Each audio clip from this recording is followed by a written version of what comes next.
Umpama pangeran gak gawe ketombe iku ora ana pabrik sampo. Ora ana karyawan. Lah iya mletene ngono rezekine kok barokah napa kudu, paham? Iku pangeran. Jane nggih tontonan, iku pangeran kira oleh protes. Jadi mulane ketika Nabi wong nak mulya nemen-nemen eling hampir semua asbabur rizki iku sangka masalah-masalah kesalahan. Iku sebagai pangeran ngenyek manusa nak kowe trimo ngono. Mulane Sayyidina Ali nyontokno beberapa inane manusa iku kowe nak salat iku ora oleh ana najis.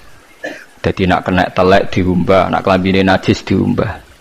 Tapi duwe pertontonan sing naif, rupa-rupane tiap wong salat itu mesti nggo wetenge. Wetenge ana taeke. Di wong ngalor ngidul nggo WC.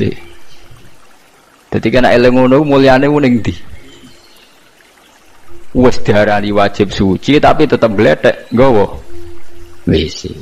Iku pangeran. Dadi wong nak mulya nak mlete kok eling mafi ma'iddatika. Mulane ketika Sayyidina Ali wong nak mlete mbok eling sing digawa iku apa? Maksude WC niku sing digawa napa ngalor gitu. Dieling-eling ya. Terus niki ngaji ben sampean roh. Dadi konflik-konflik niku asal tidak sampai maksiat kados saling bunuh itu baik. Ketatanan sosial ini bergantung mereka harus saling beda. Kalau nanti mau riwayat teng sebuah kitab, kalau yakin hadis itu tidak dhaif. La tazalu ummati fi khairin ma tabayani. Umatku ini akan selalu baik kalau mereka itu beda. Kalau mereka itu mau nopo beda, tapi jangan dipaksakan beda lah. Ya kalau mereka itu mau beda. Tapi kalau mereka sepakat malah tidak nopo baik. Karena dalam banyak kebaikan ini gimana butuh macam-macam. Misalnya tiang iktikaf kabeh ning masjid, ora ana wong ning perapatan, ana kecelakaan sing nulung sapa? Nek ana wong kesasar sing ditakoki sapa? Misalnya wong kabeh seneng ning masjid, lah terus keluargane sing ngurusi sapa? Tapi kabeh ning omah sing ngurusi masjid sapa? Wis wae ada di semua sistem fardhu kifayah itu. Mulane fardhu kifayah cara fikih ana salat mati yang ana sing nyolati sitok loro ya wis, liyane ben ning omah. Nah Imam Syafi'i ngendikan aja geman ulama men tekone salat jenazah, nek ora teko ae. Nggo nunjukno nek iku ora wajib. Tapi nek kene rawani kan darani sombong. Ya perkara itu tadi, sekali sepakat semua, wong sak desa salat jenazah omah kosong, nek ana maling tanggung jawab sapa? Mulane terus fikih damel kesimpulan, ciri utama fardhu napa nek ana sing nglakoni wis cukup, liyane napa gugur. Mergo kuwatir bahaya nek semuanya melakukan hal itu. Paham ya, terus saniki mulai dilatih menerima perbedaan-perbedaan. Terus umpama manusa ora saling beda, malah sistem ibadah napa hancur. Lahudimat suamiu wa biya'u wa sholawatu wa masajidu napa yuzkaru fiha ismullahi katsiran wa la yansurun nawahu napa mayansur. Niku wis kersane pangeran. Terus nomor kali ayat alladzina immakkannahum fil ardi aqamus shalat wa atawuz zakah. Ciri utama tiang saya itu kalau sudah diberi kekuasaan, diberi kesempatan baik, niku mereka mendirikan sholat, melakukan zakat. Terus wa amaru bil ma'ruf wa nahu 'anil munkar. Mau melakukan perintah bil ma'ruf wa nahu 'anil munkar. Dan ini yang agak sensitif kalau terangno nggih masalah amar ma'ruf nahi munkar. Niki dawuh Ibnu Khaldun nggih, kula kutip. Biar sampean enggak jadi ekstremis tapi ya juga tidak jadi pemalas. Ngeten nggih masalah amar ma'ruf nahi munkar nggih. Amrun itu maknane urusan nggih. Amrun maknane apa? Urusan. Manhiyun mungkar maknane aneh. Jadi mungkar maknane apa? Aneh. Mulane darani ma'ruf dikenal nggih. Ma'ruf maknane apa? Dikenal. Mungkar maknane aneh. Iki rungokno tenan nggih. Kula baleni malih nggih. Kaya wong dikeloni ra bojone kan aneh, ora bojone kok ngeloni, berarti mungkar. Wong ngeloni bojone wajar, dikeloni bojone dhewe. Wong nganggo sepeda montore dhewe wajar, ma'ruf. Wae wong kok dienggo tanpa pamit dijupuk aneh, napa? Mungkar. Sebab itu ma'ruf dan mungkar itu aslinya enggak butuh syariat, mau butuh fitrah manusia. Nah, kata Ibnu Khaldun, sebetulnya nahi mungkar itu tidak kok kamu ketemu orang maksiat terus kamu paksa kamu jangan melakukan itu. Itu tidak harus begitu. Bisa surahnya itu intiha anil mungkar. Misalnya begini nih yang dicontohkan ya. Ini kalau tak kutip dulu ya hadis ini. Mar'a minkum mungkaron falyughayyirhu biyadihi fa illam yastati fa bilisanihi fa illam yastati fa biqalbihi. Terus wa dzalika ataful iman. Begini cara gambarkan. Dulu itu pernah ada kelompok ekstremis di mana dia itu minoritas sekali melawan dinasti yang kuat. Zaman pemerintahan Abbasiyah, Fatimiyah macam-macam. Akhirnya dihukum gantung. Walhasil akhirnya mati sia-sia. Karena dia tanpa kekuatan mau merubah nopo? Mau merubah nopo? Kemungkaran. Walhasil terus banyak ulama yang menemukan hadis ma ba'asawahu nabiyan illa fi mana'atin min qaumi. Niki rungokno tenan ya. Dan saya tidak main-main dengan fatwa ini. Allah tidak pernah ngutus nabi kecuali dari kelompok keluarga terhormat untuk menghadap, untuk cara saniki untuk supaya melindungi dari kekerasan sosial. Saya beri contoh gini, rungokno tenan nggih ben sampean ora sok pribadi. Kanjeng Nabi ku rak mangkelno cara wong kafir Mekah, tapi ora dipateni, bahkan enggak pernah dilukai. Mergo Nabi saking suku napa? Quraisy. Sementara sahabatnya karena wong biasa, Bilal disiksa, Ammar disiksa, Yasir disiksa. Tapi Kanjeng Nabi mboten. Mergo napa? Dari keluarga napa terhormat.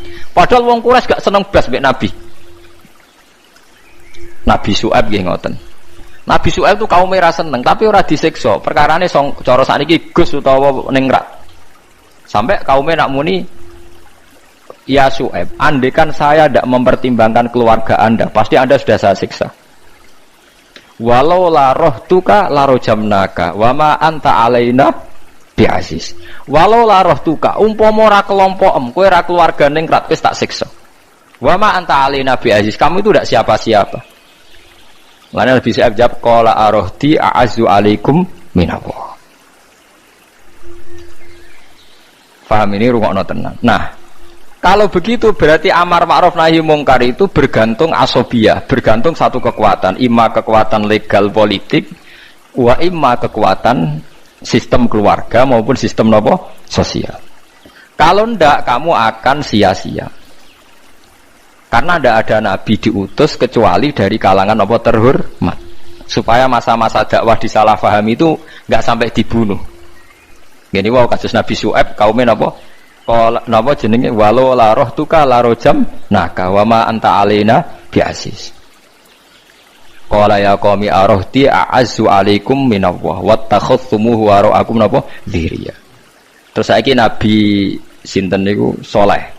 Nabi Saleh juga begitu. Nabi Saleh itu orang terhormat sehingga kaumnya bilang qalu ya Salihu qad kunta fina marjuwan qabla hadza. Marjuwan kamu ini jadi harapan kita. Kenapa kamu sekarang aneh-aneh? Dan ini gue pengetahuan ya. Kalau begitu, terus fatwanya Imam Ghazali, ben sampean ora sidik-sidik muni amar ma'ruf nahi mungkar. Terus Imam Ghazali berfatwa, la budda min rajulin min malin au adna jahin yutahassanu bihi dinuh. Niki radi nyinggung santri sing nemen melarat paham, tapi gak apa-apa iki hukum. Mboten apa-apa nak menawa barokah ngaji niki sing melarat nemen-nemen dadi mboten sida paham niki mergo barokah fatwa niki. Seharusnya orang yang memegang agama itu punya adna malin, ya punya apa? Adna malin, harta minimal. Au adna jahin, utawa punya status sosial minimal. Yutahassanu bihi min dini, supaya dia bisa membentengi agamanya.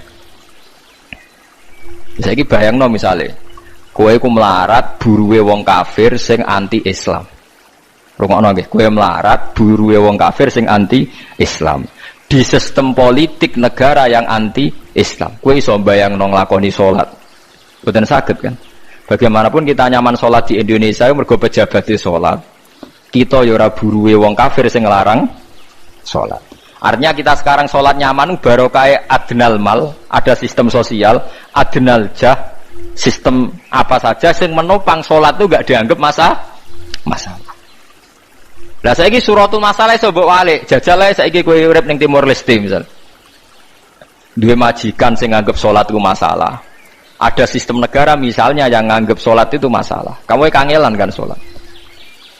Nah, makanya lah terus sakwise ngeten iki terus ada sistem demokrasi.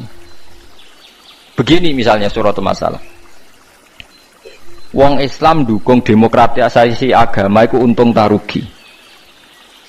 Orang yang kayak Gus Dur, orang-orang kelompoknya Gus Dur dulu berpikir untung. Untungnya begini. Jika non-muslim diberi kesempatan beribadah di Indonesia, maka imbasnya muslim yang minoritas di mana-mana juga diberi kesempatan. Sebagai imbalan mereka di dunia Islam enggak diapa-apain. Tapi orang-orang yang ekstremis enggak, cara berpikir berbalik. Ya enggak. Kalau kita membiarkan non-muslim ibadah, artinya membiarkan kesyirikan. Terus jadi istihad sing liar. Tapi kita tahu kan, di Ukraina misalnya orang Islam tertindas, di Myanmar sing ini, Myanmar teng daerah ini sing nembe niku Rohingya, nanti di Thailand di Papua nih, teng lho tenggene Phuket ya. Macam-macam lah. Terus di Singapura apa di Filipina itu dulu yang kelompok napa itu Mindanao. Ini terjadi efek domino kan. Ya kula mboten bener teori ini Gus Dur atau siapa-siapa ndak, ini saya cerita. Setelah ada begitu terus itu udah hanya Gus Dur, zaman Ibnu Khaldun sudah bicarakan itu. Di kula baleni malih, dadi kula suwun sampean nak seneng dhuwit nggih monggo mawon, anggap mawon iku adnal jah wa adnal mal sing dadekno kowe iso nentokno salatem. Mergo kowe nak buruwe wong kafir gak iso nentokno perilaku agamaan ndak, hanya gara-gara terlalu miskin. Lho kula niku ngrasakno, kula niku kiai Kang. Kula niku kiai tenan. Sering dikelui santri sing melarat terus buruh teng Cina. Gus kula nu biasa Gus goreng daging babi. Niku kula cek ra tersiksa. Tersiksa kula nu nak digengken ngetro anake sekolah teng gereja. Dal kula cilik kula nu mondok. Tapi barokah melarat nasibe ngoten niku.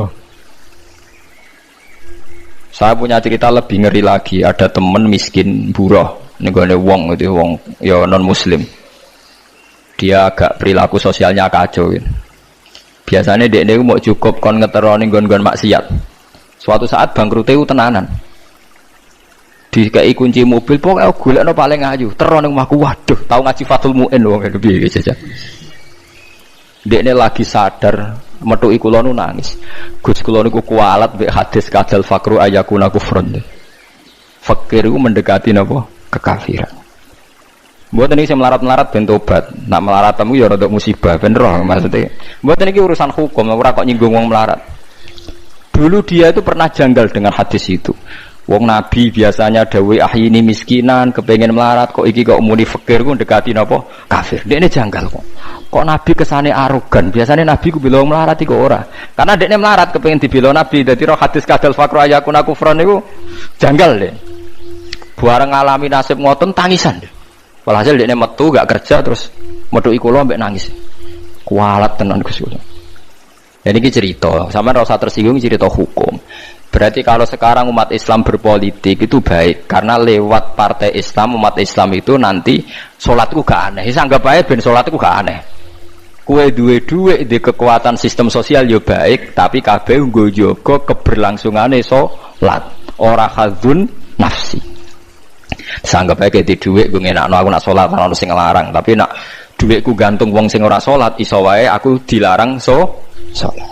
Iku ya wis masuk alladzina immakannahum fil ardi aqamus shalah.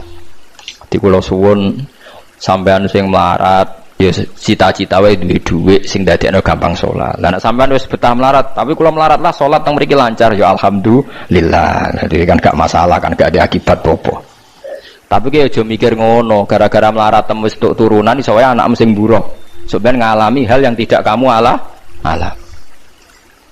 Lho kan mungkin saja saking kowe melarat terus anak sampeyan buruh di Jakarta sing roh sapa? Buruh ning wong sing ora salat. Aja kok mentang-mentang kowe saiki gak ngalami, gak mikir anak, lha iku termasuk harus kamu pikirkan juga. Niki syariat. Kowe kudu mikir apa wal yakhsal ladzina law taraku min khalfihim napa dzurriatan diafan khaufu alaihim, tetep kudu mbok pikir. Mulane ketikane Kanjeng Nabi beja-bejane wong iku sing duwe dhuwit utawa pangkat sing yutahassanu bihi min dini, sing iso nggo bentengi napa agama. Lah nek kowe nglakoni ngono demi anak iku tidak ngurangi zuhud. Bahkan kok Nabi Khidir dadi panitiane anake sampeyan. Iku sing diceritakno ning Ashabul Kahfi.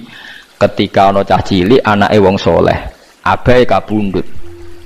Abahe sempat nyimpen emas batangan Keleng-eleng gini. Jadi ini orang wong soleh mati nyimpen emas apa? Batangan ora. Tenan iki emas batangan ora Mas. Disimpen teng tembok. Suatu saat tembok ini badhe rubuh. Konsekuensine nak rubuh emas batangane konangan. Nak konangan dipek wong dolim. Lha ape rubuh ditata Nabi sinten? Khidir. Nabi Musa protes, wong karuan tembok ape rubuh kok mbok tata, padahal penduduk kene iku wonge nakal-nakal. Terus jawab Nabi Khidir seperti wa amal jidaru fakana li hulamaini napa yatimaini fil madinati wa kana tahtahu kanzul lahuma wa kana abuhuma sholihah. Jadi fatwa-fatwa zuhud sing berlebihan wong ra oleh nabung ngomong kosong, tak jamin. Itu ditentang oleh ulama-ulama syariat. Karena di cerita Ashabul Kahfi ini jelas kan, wong soleh nyimpen emas batangan ning tembok demi anake, keberlangsungan kesalehan apa? Anake. Ternyata dipanitiani Nabi Khidir. Supaya emas iki enggak jatuh ke tangan-tangan orang zalim. Toh orang ini ketika nyimpen tetap disifati Allah wa kana abuhuma sholihah. Iku nunjukno nak wong soleh nabung iku enggak ngurangi kesalehan. Tapi rasa mbok mafhum mukhalafah nak ora nabung ora saleh innalillahi wa inna ilaihi raji'un ora usah ngono ora usah mbok jero-jero pokoke intine iku ana ayat wong saleh nabung iku gak ngurangi kesalehan wa kana abuhuma sholihah. Saiki wong do ora ngalim sing fatwa zuhud berlebihan nganti wong sawangane duwe dhuwit dosa padahal mau dukung awake dhewe paham nggih sing fatwa ndukung napa awake dhewe keliru pokoke barang berlebihan keliru. Lah sing seneng donya berlebihan. Nganti miliaran kun gak jelas hitungane. Ya nek cara kula sak sedengan misale sak rugen mati ya warisan piro kan? 50 juta. Piro? Mesin bubut anake cek kangelan. Maksudnya saya kangelan ngerjakno. Nak mas sak karek ngedol lho. Mboten sing bener ya emas utawi ya tabungan lho. Mesin bubur padha karo ngeke penggawean. Mboten kula setuju mbek fatwane Ibnu Khaldun karena berdasar sejarah itu enggak ada nabi kecuali dari keluarga terhormat. Lah terhormat itu tadi terus kata Imam Ghazali sebetulnya ndak harus terhormat kamu jadi presiden atau bupati. Ada adnal mal, ini rungokno tenan. Ada adnal mal atau adnal jah yang yutahassanu bihi min dini supaya bisa menjaga agama. Nah sekarang kalau pertanyaannya gimana Gus kalau globalisasi itu tadi jangan-jangan misalnya kalau kita ngobong gereja di Indonesia misalnya terus masjid yang minoritas di negara lain diobong sebagai balasan perlakuan umat Islam mayoritas di Indonesia terus gentiran Islam sing minoritas di negara lain ditindak itu jangan-jangan kita termasuk sebab dan teori itu juga sah. Wong pangeran yo momo tenan, cara ora pangeran yo kapok tenan mbek teori iku. Cara ora pangeran. Makanya niku nyata, wong sahabat itu jenenge sahabat anyar-anyar Islam di over. Kados Ruhin Mustafa seneng-seneng kula atau over. Saking overe bendina misoi gereja, misoi watu pangeran niku. Jancuk watu kok disembah. Pangeran opo watu jancuk watu kok disembah. Akhirnya wong kafir malah sepe jancuk pisan pangeran. Pangeran akhirnya kena kan. Pangeran ya pangeran Allah akhirnya kena. Akhirnya ana syariat anyar. Wala tasubbul ladina tu'una min dunillah fayasubbu wa adwam biwairillah. Mat sahabat temu aja oleh misoi pangerane wong kafir. Kurbane aku mat. Jadi jangan kira semangat tuh. Misalnya kaya Ruhin terus semangat ngiyakno aku ora ngiyakno kiai liya aku ora damuk kiai akeh. Dadi kabeh melane Nabi nate dawuh la yasubbur rajulu abahu. Wong jogeman misoi bapake. Sampai Nabi dibantah ya Rasulullah wa hal yasubbur rajulu abahu. Mosok tiyang misoi bapake piyambak. Terus Nabi jawab ya subbu abar rajuli fa yasubbur rajulu abahu. Ya misoi bapake wong, akhire bapake dekne dipisoi. Ya mau misoi pangerane wong, akhire pangeranem dipisoi. Lah pangeranem ku sapa ora Allah kan? Nah, sistem global itu ya teori itu ya mungkin. Jadi kalau Anda berbuat baik sama agama lain, mungkin agama lain berbuat baik sama kita. Di negara yang saudara kita minoritas, kayak di Bosnia, di Rohingya, di Phuket, di macam-macam di Mindanao, mungkin bahkan di Amerika. Mulane wong kendel ning Pulau Jawa perlu ditakoki, kowe kendel mergo mayoritas apa mergo mergo jihad?